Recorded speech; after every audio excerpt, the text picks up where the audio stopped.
Today, Helen and I are at the Arts Club in Mayfair, where we're talking sleep patterns, watches and Montblanc with current CEO Jerome Lambert. Jerome, thank you for joining us. No, thank you for having me. My pleasure. The first question, how do you operate with no sleep? No. Thanks God. I would say I'm very happily sleeping well. That's true that when you want so much to use the city of London, that sometimes you could have a temptation not to sleep too much, but that's okay. I'm enjoying, I would say, a very deep and long sleep, I would say, from time to time. It's no secret that the watch world is facing tough times at the moment. What would you say is the key from a brand perspective to securing a prosperous future? Well, I think that, I would say, in a very cyclic industry like watchmaking is, creativity, inventiveness, relationship with your clients is, I would say, or has been and is till today, I would say, the best, if not guarantee or bridge to the next area of quick development and positive growth. It is a very resilient industry that has been constantly capable to reinvent itself. Every day, I see it in our workshops, new ideas are coming out, new materials, new challenges to reach. And my guys has always in their mind to create this famous emotion of a first time that I would say is making you feeling something.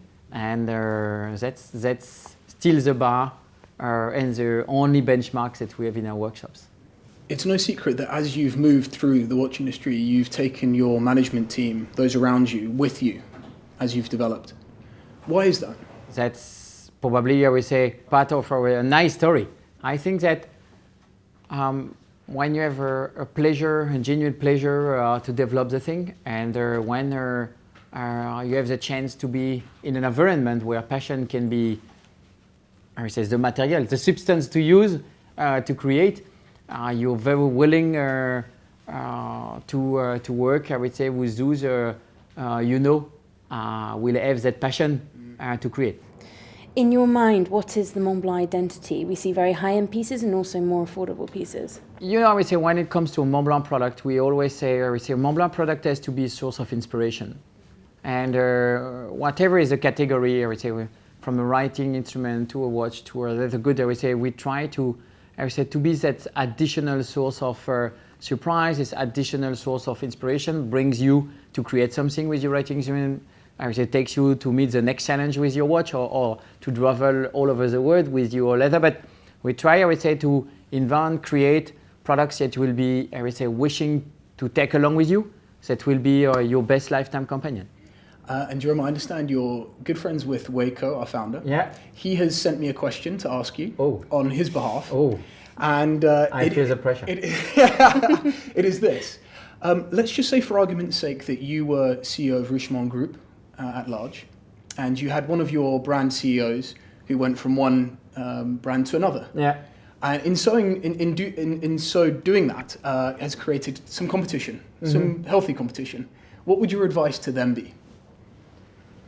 I would say I don't. I would say as much as I would say I can understand. I would say the subtlety of the question of way. I would say that in somehow every maison, I would say, has the chance to be incredibly rich of its own territory, and the capability to understand, to feel, to develop the talents that are existing in that maison, I would say, is very, very important and very, very instrumental from the success. So I would tell him, I would say basically to embark into a journey of discovery, to find, I would say, the genuine envy, to be emotionally touched by this maison and this savoir-faire. When I joined Montblanc and when I visited Villeray for the first time, I took my phone, I said to the guy, the head of the communication of the GR, at that time I said, you know what? I discovered there somewhere a place I've never seen before. It's like the definition of the lost fine watchmaking. It's the valley that you discover where you feel and discover species, things that never existed before. So that's the pure definition, a few bunch of guys doing everything, moving from one place to another, fixing the thing, doing escapement during 2 days, doing another thing for the rest. being the same person that develops, that will fix, will assemble, and then one day even I would say will fix it if one day there is a problem with that. Gentlemen working on grand complication, or not every month a different one, I would say, but that in their own career will have been associated to 7 different watches. And if you can be genuinely touched by that emotion, if you can be transported by that, then I would say that you will propulse, I would say, the Maison for sure ahead. Thank you very much. Thank you.